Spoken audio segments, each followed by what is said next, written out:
Welcome everyone to the UndercoverBrony Reviews.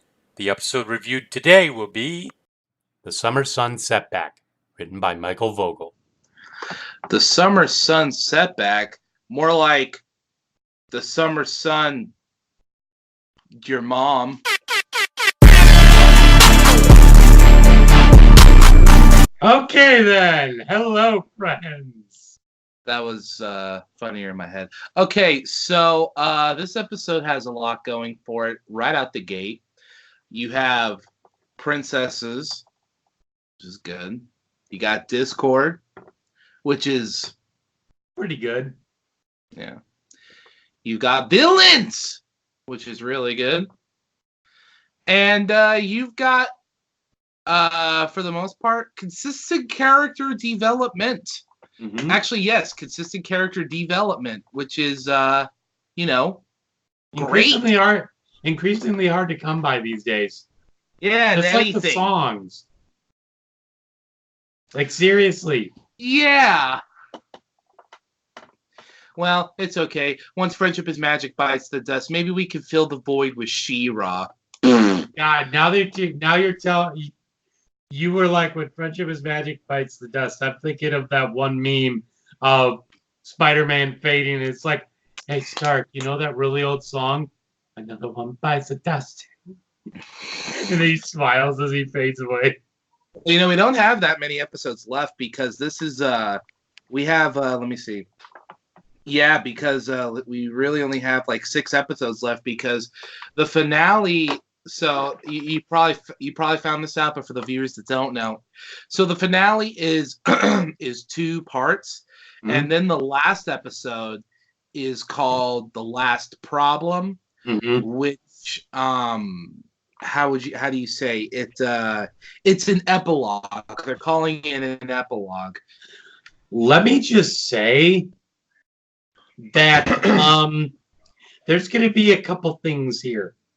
One, I guarantee you there's going to be a bunch of watch parties because you know. Yeah.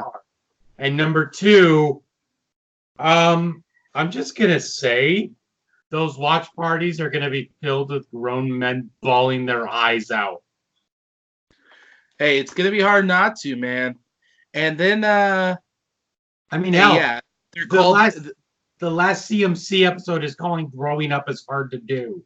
The finale, the 2-part finale is called The Ending of the End, which, okay, I get it. The start of the season was beginning of the end, but this is the ending of the end.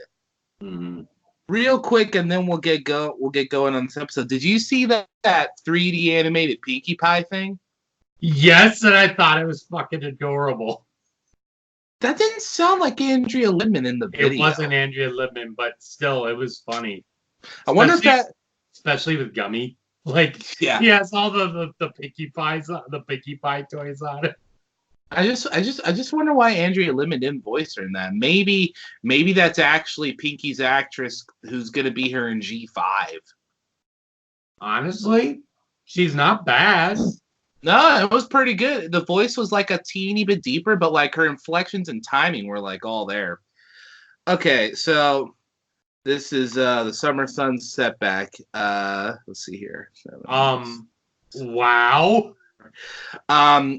August 24th in the year 2019. So Grogar is still pissed at everyone because he's like, you didn't get my bell. You don't got me ringing hell's bells. And he's like, I can't play my AC/DC, god damn it. So Grogar says he's off to find a new source of power because he's got to know they're BSing him, right? I mean, Oh yeah. I mean, honestly, I'm fully expecting in the finale they're gonna do a thing where it's like, oh, when Grogar was suspicious of Chrysalis, Tyrek, and Cozy Glow, that he pretended to find a new source of power, but in reality he just spied on the other 3 of them by like turning invisible or whatever. That's what I'm fully expecting. My wife keeps saying that he's probably watching them through that eyeball thing he has. And in Oh, all God. reality, It works like Xehanort's Keyblade. and what I find interesting is there's probably going to be a point where they try something, they get caught up in Grogar's magic, and he's just like, "Did you honestly think you could use this against me? You could defeat I me. knew that you had this the whole time." Me, the Billy Goat of all evil. Yeah, right. Now, So I gotta say, Grogar leaves, and you see Cozy Glow kind of peeking out at the top of the Legion of Doom, and yeah, then comes back and yells, "He's gone!" I'm like, he just left 2 seconds ago. How the fuck did he not hear you? yeah, he probably heard that. He because I mean, to me, it doesn't make sense for Grogar not to know that they're BSing him because like they introduced him as the most powerful thing the show has ever seen. The way he casually resurrects Sombra, busts everybody out of Tartarus. So like, it'd be kind of weird if they just kind of nerf him like that immediately after introducing him. I mean, it's like Jeff Kaplan's on the writing team now. So, by the way, another episode by Mike Vogel. yeah, he wrote. What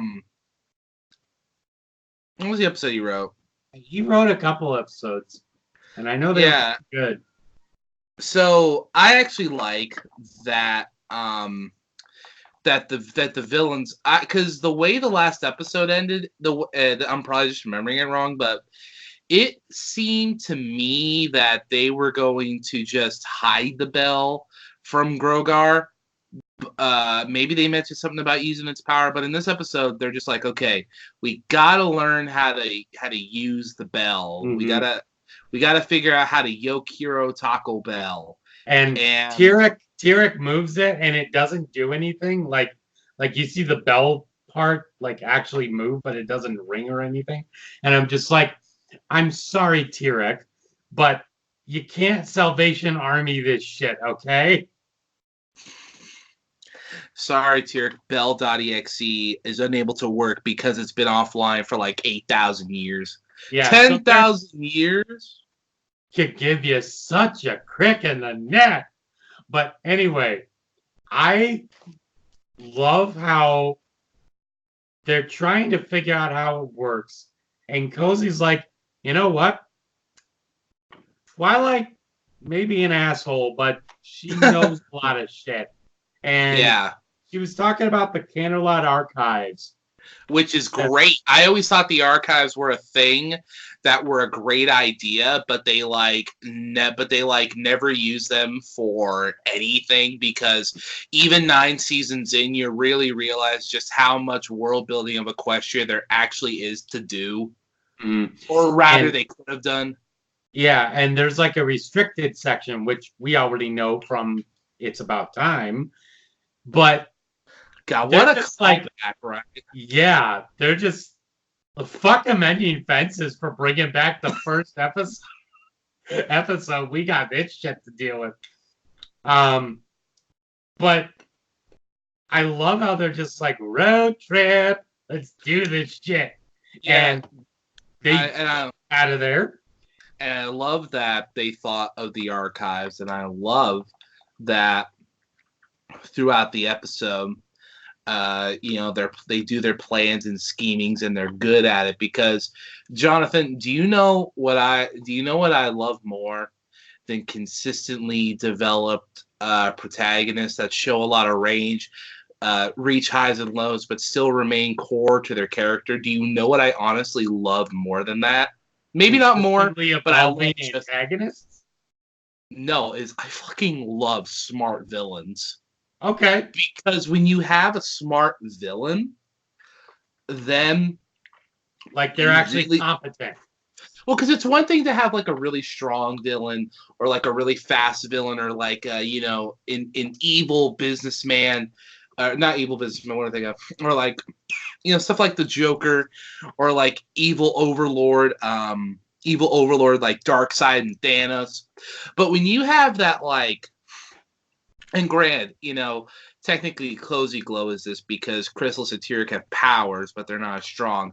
My point is that, you know, when you've got that that Lex Luthor character, when you have that Kingpin character where their strongest, where their best and strongest weapon is continually their mind, that to me is not only a more interesting conflict, it makes for a better story, and those are the villains where it's really satisfying when they get beat, because it then comes a thing to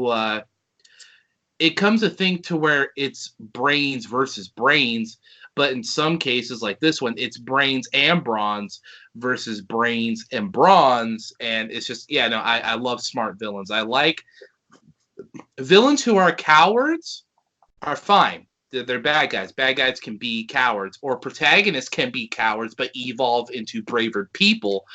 But a villain being smart, like actually smart, it's great, and it's actually deceptively hard to find a smart villain in things. I agree. So now we have Celestia and Luna talking to Twilight, and they come in and they're surprised that there's not a bunch of shit strewn about the floor, and she just has these two little whiteboards with stuff on them. I want to talk about consistent character development. Twilight's first 8 sentences were like, "Yeah, no, I've been delegating, I've been being cool, been breathing, been trusting others, and everything." I don't know if you know this, but I freak out. That was a joke. Yeah, and like, yeah, no, I was just like, you see, this is good. I wish we weren't getting it in the over halfway into the last season, but I'm like, you see, this is good. This is great. You know, it really shows progression. This feels like almost more progression than when she became an alicorn, because that was more of a physical change. But this, I'm just like, that's good. That's good. You know, honestly, I think her inner machinations of her mind are just like, so when I found out that I was made into a verb, I didn't like that shit. So I'm going to change myself in order to not be called a verb anymore. You have some people theorize, and of course you're going to get this with everything. You got some people theorizing, well, did Twilight really get over everything, or is she just internalizing everything? Let me rebuttal that very quickly. You've all watched the show just as long as us, some more often than others. Twilight does not internalize anything. Nope. She not telling someone something ain't the same thing as internalizing something. Because I mean, hell, she went to talk to an old lady at a retirement community because she forgot to turn in a book. How more on the nose can you get? Pinkie Pie internalizes more than Twilight. Twilight is always very open with how she feels. She says what's on her mind. She says what the problems are, but just tells people not to help her because she needs to do it on her own. That's not internalizing stuff. Yeah. Applejack internalizes stuff. And here's the thing. She's always been the type of pony. Great. I lost the thing that I had in my head. Wonderful. You said she's always going to be the type of pony to what? Stress, overthink. I completely forgot what I was going to say. But anyway, I'll probably remember it in a couple minutes. So yeah, everyone is like, yeah, no, Twilight, you're sick. Then Luna and Celestia are like, well, you know something? We're thinking this is going to be the last year that we're going to do this. And everyone's like, or I think once in a while they still use that stock Pinkie Pie gas from season 1, you know, the or whatever. So yeah, that they used on Mrs. Kate. By the way, I did remember what I was going to say. Okay. She's also the type of pony that doesn't give anything, like, that doesn't take anyone's shit. Like, she is so blunt about everything. You feel me? Yeah. Like, all the way back in season 1, during the sleepover episode. Yeah. They're just like, sorry, Twilight. Well, it's not okay. There's a giant tree in my house. I'm like, we need more blunt people like that. Not in a mean way, mind you, but more blunt people. Oh yeah, it's funny. I was just thinking right now. She knew nothing really about friendship when she came to Ponyville from Canterlot. But if you think about it, she almost knows how to talk to people more, or at least she knows how to be honest, I guess, is what I'm saying. Because like I was really thinking about it, and I'm like, man, Twilight really doesn't hold anything in. She's like always honest, and I'm like, I'm thinking to myself, I'm like, maybe Twilight ain't so bad after all. She's one of those characters you gotta think about or something. But yeah, no, I gotta give her props. So Celestia and Luna are basically, and this took me a sec to think about because, like, the Summer Sun celebration is not Twilight's treehouse from years ago, but it is an established thing of the show that has been there since the beginning. Mm-hmm. And Looney even says so. It was always initially it was to it symbolized her defeat of Luna, and Luna said it was to symbolize her return. Mm-hmm. But with them, by the way, maybe I'm missing something. I don't mean to interrupt myself, but have Celestia and Luna said where they're going? They just keep saying they're retiring, but they haven't said where they're going yet. It almost feels.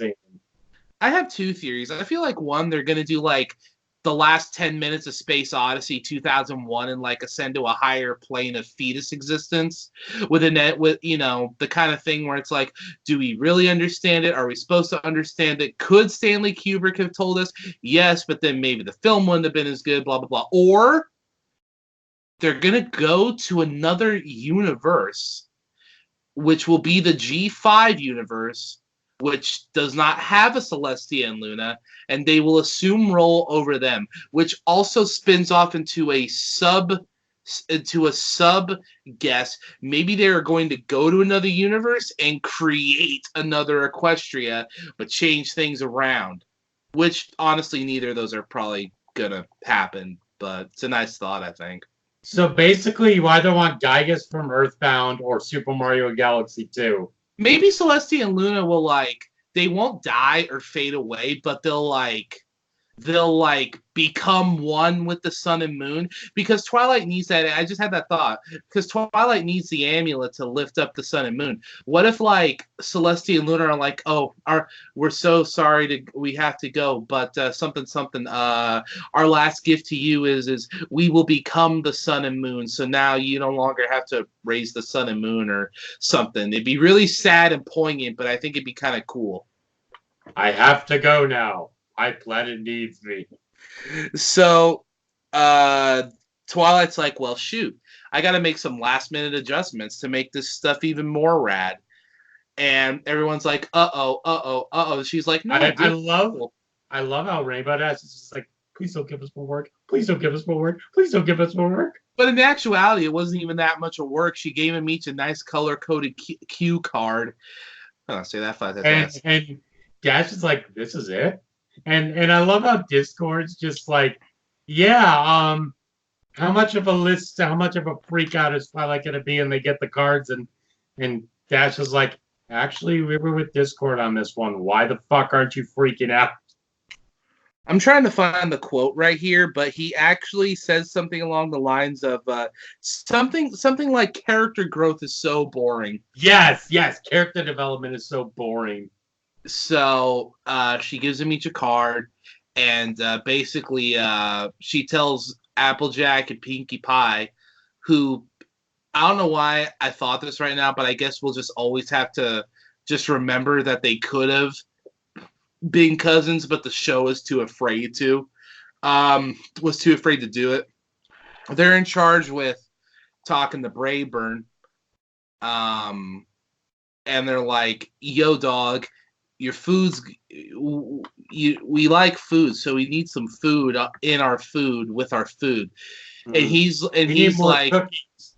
Yeah, and he's like, you got it, Cookie dog. Monsters on the guest list. We need more cookies. Oh, actually, before this, so So Twilight and the gang teleport into the city, and T-Rex, Well, Crystal, no, it Cozy was Glow. Discord that transported everyone, Right. and then left Twilight with the banner thing.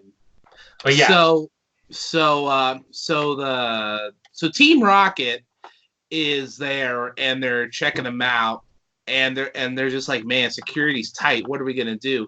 And Chrysalis is like, don't worry, guys. I totes got a plan. So jumping back now to Brayburn, T-Rex hiding in the bushes, and he's sucking up. I thought he sucked up magic, but here it looked like he was sucking up the life force because it was only Earth ponies he was doing that to.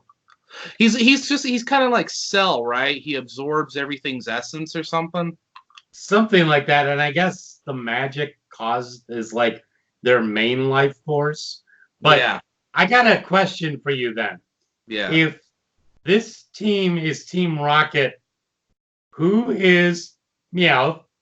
Who is the semi-normal one? And who's the ambiguous transgender one? I feel like the answers for that are really obvious. Because Cozy Glow's Meowth. The Tyric can be the other one, and then the ambiguously transgender one. I mean, could be Chrysalis. I mean, think about it. She can transform into both genders, into anything of any gender. So, yeah, no, oh shit, yeah, they're Team Rocket. They just happen to be led by who would Grodd be? Not yeah. Who would Grogar be? Is he like Gorilla Grodd or Maxwell Savage, or he's not Darkseid, but or Brainiac, whatever. So they go. So basically, Crystal's whole idea is to cause discord. You see how I did that? That's not funny. So the whole plan. Don't you laugh at it. Don't you laugh at it. So the whole idea is to cause discord and disharmony, actually, and amongst the whole goof troop, and the idea is Tyric is sucking up magic from people, and they're like, well, something's got to be wrong with the food.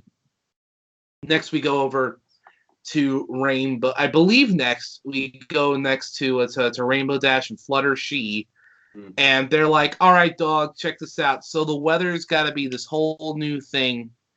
And the dude's like, okay. So then Cozy Glow.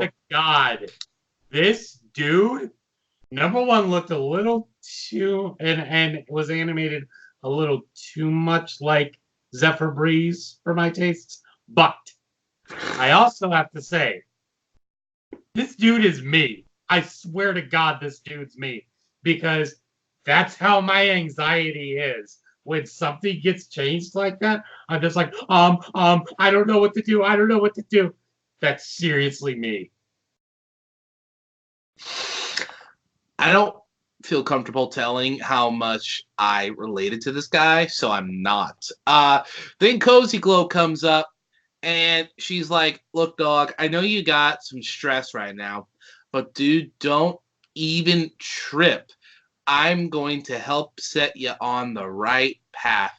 And this guy is like, okay, I will trust a child. Kind of reminds me of Nuka from Lion King 2 for some reason. Except, actually, come to think of it, didn't the guy kind of look like Andy Dick to you? I have no idea. Well, anyway, so next they go over to the firework people, which I have to say, very disappointed that the firework people that Trixie was not there, because that's her whole gimmick is parlor magic, which again, I don't understand. In a world where Twilight can do Kameas, how parlor tricks are like a legitimate form of entertainment. It'd be like if you lived in the Star Wars universe where a lot of people have the Force, and you went to a vaudeville show and they were doing puppets, but they had no strings. They were using the Force. It's like, It's like, Yeah. how's that impressive when, well, I mean, I guess that would be pretty impressive considering none of the shit Starkiller did in Force Unleashed is canon, but that's another rant. So Anywho, I gotta say though, the character that we meet here looks, sounds, and acts just like Sassy Saddles. Yeah, I thought so too. And she had like Sunset Shimmer's colors. Uh-huh. So Rarity's like, yo, can you do this stuff? And she's like, can we do this stuff? Not only are we going to do this stuff, we're gonna do it. With pride. So everything and then so Chrysalis goes there, and being the manipulative little she-devil that she is, she's like, sup guys, what's up? She's like, oh, sorry, you can't join our troop. We're full. She's like, I don't want to join your troop anyway. And does the logical thing and points out, dog, we're unicorns. We could do so much sick shit. What are we wasting our time for doing all this like mediocre child's play crap for a bunch of normies? And then the fireworks troop shuts off the comments section and deletes the entire subreddit. So they're back in the castle. The other thing is, Chrysalis also tries to impersonate a royal guard before too. That's right. She's trying to get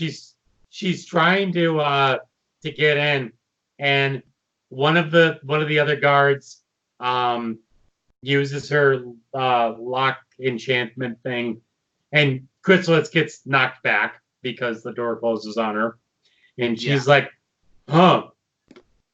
She's like, man, these things get glitchier by the day, am I right? Like, honestly, that's technology in a nutshell. So what goes next is everyone's in the castle, and they're like, man, I feel really good about this. Well, that was your first mistake. I worked these law sets is tingling. The next thing that immediately happens is a almost literal shit storm happens. There's a hurricane. The freaking the firework troop quits. Actually, what starts it is Braybird walks in, and he's like, someone's poisoned the water hole. Then they see the storm. Then the whatever quits, and Twilight. There's more to it than this, but there also isn't, because essentially what happens is Twilight's like, well, let's just fix everything. And then they do. They just fix everything. They talk to. Yeah, they try to. But, they talk to folks, either calm them down, help set them right. And meanwhile, intercut with all this, Team Rocket busts into the library, and this is one of my favorite things when they're in the castle. They go into the throne room and they're like, nope, it's not here. And they see one of the geese comes through. I thought that was great. I thought that was to investigate, and then you just see Chrysalis mimic one of the geese. It just gives a honk to say, okay, nothing's wrong here. And the other geese goes and she transforms back. I'm like, that is genius. Yeah, I thought that was good. And then one of my favorite gags, not just in the show, but I've ever seen, is they find the book they're looking for. And you can tell it's the book they're looking for. Because it has Drogar's bell on it. And there's chains over it. Cozy Glow finds it. And this fucking little girl grabs a book with a key on it and breaks the lock with the book with the key on it to get the book. Yeah. I'm just like, it's such a simple joke. I had to pause it because I was like laughing about it for 10 solid seconds. I rewound it a couple times too because it's like, she found the key You and could just say- unlocked it. You could say that book was the key to all of it. I felt like such a loser. I thought that was so funny. I Okay. know. So what happens next is they fix everything. Discord's like, Twilight, you just might be ready for the future, and the Yeah, sense of celebration 'cause goes Twilight- off the pitch. Yeah, because Twilight doesn't freak out. It's like, I wish you would have told me, number Right. one, but let's get this fixed, okay? The parliament of fans that are under the belief that perhaps Discord said that because maybe he knew they were being watched and was aware that Team Rocket was in the facility, which I'm surprised that Discord didn't do his little thing when Taylor was stealing the magic. yeah. Or maybe he did and we just didn't see it because it was off screen. If that's the case, well, we'll see. And then the episode closes on like a pseudo depressing note because they go back, they're at the Legion of Doom. Well, And- no, before this, when they do the summer sunrise, Twilight's like, this was always about the defeat of Luna and her redemption/return to Celestia. But now that time's over, and these ponies have been ruling us for as long as most of us can remember, or as long as all of us can remember. So we are keeping this holiday, but it's going to be in celebration of Celestia and Luna as the ponies, not as the defeat of Luna and the return to Celestia. It's just going to be a remembrance of Celestia and Luna. I'm just like, That's right. oh God, please don't cry, number one.